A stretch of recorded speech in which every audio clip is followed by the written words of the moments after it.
And I had a pastor say to me one time that, and I think this is true, that men and women, we all have the same emotions. It's just women are allowed to kind of share their emotions, where men, the only emotion they're really allowed to share is their anger. Yeah. There's a book that came out, oh man, years and years ago called Real Boys that Mm. explored that exact issue. In that it's really, there's some fascinating research where when you ask girls that are in their teens to sort of write out all the different words for emotions, they have this like massive list, and Mm. boys, teenage boys, have this just like tiny list because exactly what you said. Oftentimes, they're allowed to be angry. Uh-huh. And that's it. Angry, maybe sad, right? Angry and sad. But yeah, it's wild. And, the other another piece, especially in the sort of fundamentalist evangelical church, is this idea of male headship, that men are supposed to be the leaders in their house with their partners and family, but also in the church itself. Mm-hmm. Yeah. And so where did that, I mean, do you think that that dynamic came from, of course, Christ is the head of the church, right? And we see Christ as a man, right?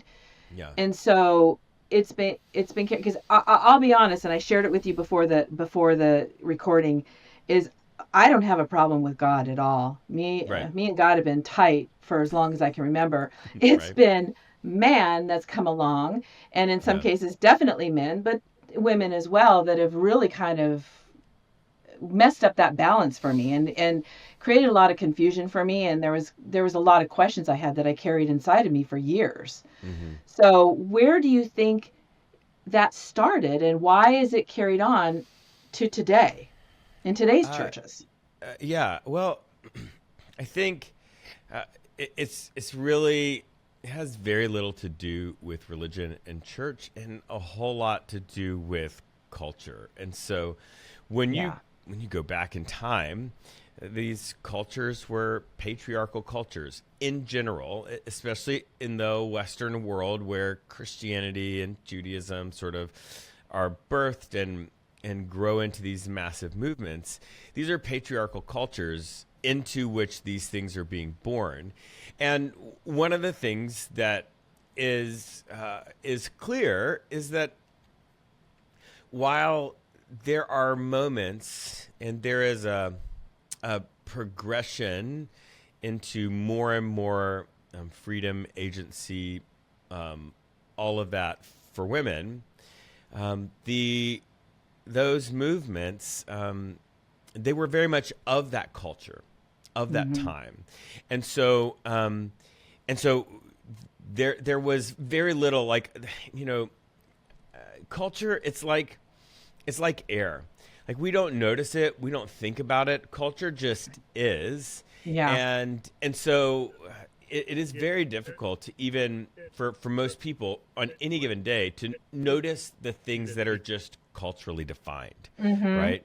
And so you just live, you just swim in that pool, you walk in that air, and so that's why, you have those same patriarchal, misogynistic values reflected in the sacred text and in the growth of these religious movements, and it continues on throughout even Jesus and the early church.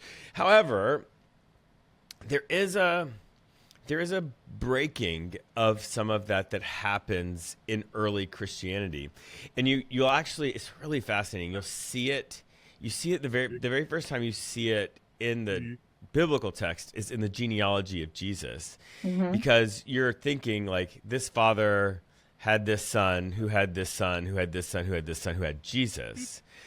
But in Jesus' genealogy, you have these women named, right? Tamar, Rahab, and just powerful, strong women, Yes. Ruth, and so you see that beginning to like break through, and then by the time Christianity is happening, there are women in the early part of the church just completely in leadership. There's a woman named Junia that's referenced, and so you've got these women that are like in leadership, and Jesus's ministry is funded by women. So you see this progression, and then the powers that be, when Christianity begins to